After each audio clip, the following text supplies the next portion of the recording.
Hello, my name is Archbishop Christopher Coyne, and this is Coffee with the Archbishop. And joining me today is Father Sullivan. Archbishop, great to be with you. Good to have you, Jim. And when I used to visit this, one of my parishioners was a Sullivan, and there's a lot of us around. Yeah, and I used to bring her community, and she was from art. She had the brogue and everything, and she'd say, "Yeah, Sullivan, it means old one eye." I don't know. Does it mean one eye? The one-eyed monarch. Yeah. I thought she was just pulling my leg. Yeah, my whole family in Ireland is actually O. Sullivan, but when my father came through Ellis Island in 1953, they dropped the O, like it did to so many people. So the old one-eyed monarch. Yeah. So it's really hard. So might have been really hard to do the stink eye on it because you only had something like that. Well, welcome. So you're in the Basilica down in Waterbury. Yes. And you were a delayed vocation. Yes. Okay. By far. Yeah. So how many? What year did you enter the seminary? 2012. Okay. I was already a permanent deacon. Okay. How old were you then? 51. You were 51 years old when you entered 2012. Ordained at 53, almost 54. Yeah. Okay. Yeah. So you went to St. John's in Boston. St. John the 23rd. Yeah, where you were. Yeah. Yeah. Oh, you went to I went to St. John's. Yeah. Oh, they didn't send you to the old place, the old guy place. No. Yeah. Wow. There were two of us in our 50s at St. John's, and everyone else was much younger. So Archbishop Mansell sent me there. Yeah. So. Well, maybe they thought you were much younger than maybe. You do look young. Oh, I don't know. Now this guy, I when I watch some of the exercise you do, I just look. I say, boy, maybe I should do that. Then I go lie down. It goes away. But you're a heavy mountain biker. Yes. More road biking, but I did the Pyrenees last year for our school. Yeah, the Pyrenees. So you went out and did some of the route of the Tour de France type thing. Yeah, several routes of it. Now, yeah. What grade was the climb? It was 5, 4, 3. There's a there was the biggest climb was 8,000 feet, and then I don't even like doing that in a plane. There was ups and downs all day long. There were 12 peaks, and we hit all of them. Yeah, so there was 221 of us from 29 countries. Yeah. Do you wear those bike shorts? I do. Okay, no pictures. Then we don't want to see. Just a little more comfortable. Well, they are more comfortable. You got all the padding and everything. Exactly. Like But it's always been a passion. My mom, at the age of 17, went from Waterbury to Montreal, and that was in a car, in her bike. And it was so heavy you could do arm curls with her bike. Her and her 21-year-old sister. And so I learned this from my mom. I said, "Wow, Mom can do it. I can do it." So my first big ride was in Montreal, in imitation of my mom. So she got me interested in long distance bike riding, and it stuck with me all my life. I've been doing it all my life. Yeah, I just love it. So before COVID hit, when I was in Burlington, Vermont, we were talking about, and I was actually riding the bike at that time, but I wasn't doing hills and walking a lot. And we were talking about doing a bike trip from Burlington to St. Anne's Shrine in Quebec. But then that was the plan for that spring, and then COVID hit, so it didn't happen. Everything changed. Yeah. But we did it for as you know, our Catholic schools are razor thin margins, and we fortunately raised $220,000 for it, and people were just very generous and following it every day in the newspaper. But it was fun. It was one of the fun things that you do in your life. Putting your bucket list. You must have been, but at one point were you like, I don't think I can make it up this hill? Yes, several times. And I was 63 years old at the time. Most of the guys were half my age and half my weight. Yeah. And so, but there was a few of us, and there's 3 of us in our 60s, and everyone else was. But we did it. We were holding up the rear. Yeah. We were holding up the rear, but we made it. Dropping that gear all the way down. Really. Yeah. Pedaling exactly. But only moving like 6 inches or everything like that. So we're here to talk about your new book. Yes. And so we have an author here. Do you want to hold it up for the camera so they can see it? So it's got an unusual title. Okay. It's titled 23.5 Degrees Away from God. And it's just an idea that came to mind one day on the shortest day of the year, which is December 21st. The Earth is always 23.5 degrees away from the sun. Okay, they need to see it fixed now. And so I compared it to the tilting of the Earth to the tilting of the human heart. And it's subtitled Returning to the Light. So after December 21st, there's greater and greater light, less and less darkness. And I just compared that title to the call of the human person back to God. Okay. From wherever, and we all tilt in one way or another. We might say 5 degrees, 10 degrees.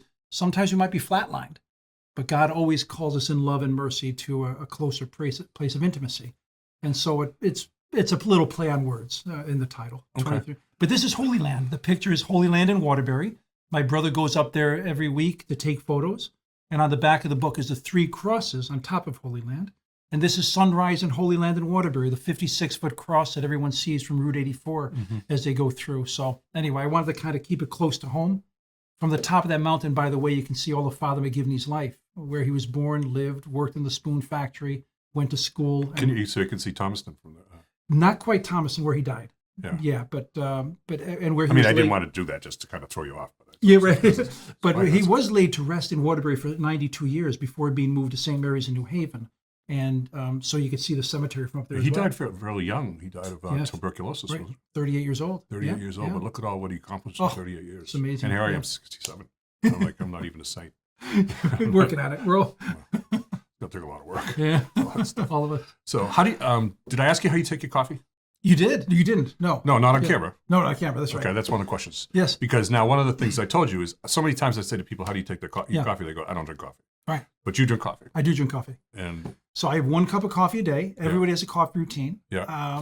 And I have 2 sugars and cream. I usually have it early in the morning, and that's pretty much it. French roast or just regular, whatever. Okay. Yeah. Whatever's there. Whatever's there. Yeah. Okay. Not too fussy. Some of us are picky about it. Yeah. Right. But I do like it. Yeah. And I don't do it for the pick me up. I could just as easily drink decaf. I just like the taste. Yeah. Yeah. Yeah. It's like a habit. Yeah. So oftentimes, like when I'm writing stuff or something like that, I start out one place and I end up in another place. Yeah. When you started to write this, yes. Did you have an idea? You said, okay, this is where I'm going to go. I think I got a starting place. But then as you started to work it, you said, no, I think it needs to move in this direction. Did any of that happen? Yeah, I just started writing one day when I was on my retreat, my annual retreat, and I take Thursdays off. So as most people know, priests get a day off a week on Thursday. So I pretty much picked away at it for 2.5 years, mostly on my day off. And it started off in a certain way, but I knew I wanted to do something about conversion and kind of looking at it from every angle, from the angle of fatherhood, from the angle of children, from the angle of parenting, from the angle of a priesthood, from the angle of addiction, from any way that the person can be called back to God from wherever we are in our life. And so did I have it all planned out, every chapter at the beginning? No, I'd say through prayer and just time,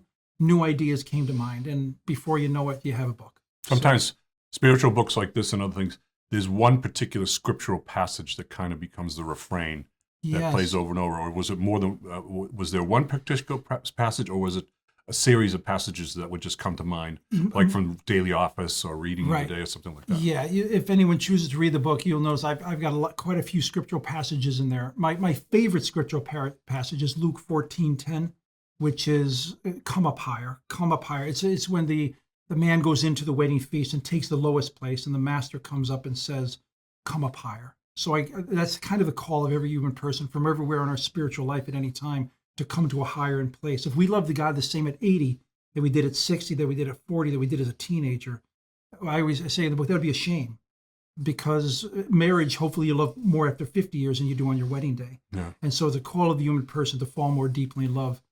Which ties in with the whole idea of conversion. Exactly. As you're talking about that. That's the theme. Moving higher, moving closer to God, or something like that. Yeah. My favorite passage is 1 Peter chapter 3, verse 5. Always be ready to give a reason for your hope. For your hope, yes. And that's an evangelization thing, but that's kind of what I think. Do you now, apart from you do prayer, what role does do the sacraments play in the book that you have here? I'd say the sacrament that I most focus on, I have a chapter on that, is the 2 most difficult words a human person will ever speak. I'm sorry. So sacrament of reconciliation. Sacrament of reconciliation, because every conversion involves an I'm sorry. And a realization that I need to come closer. There's something in my life that needs to go. Mm-hmm. And when that goes, there's something else that needs to bring me closer. And I talk a little bit about the sacrament of reconciliation. I've been a priest 10 years, and I've never had a person say, I wish I didn't go. I'm so glad that I did. I do that for all married couples, engaged couples. It's a gift to each other. And I encourage them that, are you perfect? No. Mm-hmm. Are you perfect for each other? Yes. Am I a perfect priest? No. I know you wouldn't mind me saying this, Archbishop, well, you're a perfect Archbishop. We'd all say no. We'd all say we're not perfect. Well, maybe. I don't know. You are perfect. You're perfect for us. I'm a perfect something else. You're perfect. You're perfect for us. Am I perfect for the Basilica? Maybe. I don't know. But I know I'm an imperfect priest. but we're all called to a higher conversion, right? Yeah. And I think priests would also humbly say that, would have to say that. Yeah. Because otherwise we're starting at the lowest place again. So, but anyway. No, you're absolutely right. I mean, St. Augustine, Yeah, St. Augustine said it. We're not a finished product until the end of our life. Right. There's always room for growth. Once we think we've made it, we're probably just Well, then we fall into the sin of pride. Exactly, we're at the lowest place. Which is most spiritual writers say pride is the worst of the sins because it basically says I'm my own God. In the sense of I'm perfect. Pride or something like that. Yeah, it was the pride of the devil that was his downfall. Yes. Well, thank you for coming. And I know you're busy. I mean, the Basilica down in Waterbury is busy, and I have to come there to say mass, just a regular mass, because I was only there for Christmas Eve one time. Yes. So I haven't been down there, but I'm working my way around the archdiocese. Yeah, as most of us, it's a mother church of the whole area. 1847 as it started, Father McGivney's home parish, and it's a beautiful place. And the mother church, and Do you have? I didn't notice. Do you have the umbrella? We do. You have a Basilica umbrella? We do. Okay. Yeah, back in 2008 when we became a Basilica. Okay. Yeah. So good. Yeah. Well, thank you, Father. God bless you God for all bless you do. Great. And again, thank you for joining me on this segment of Coffee with the Archbishop. Love being with you. Thank you.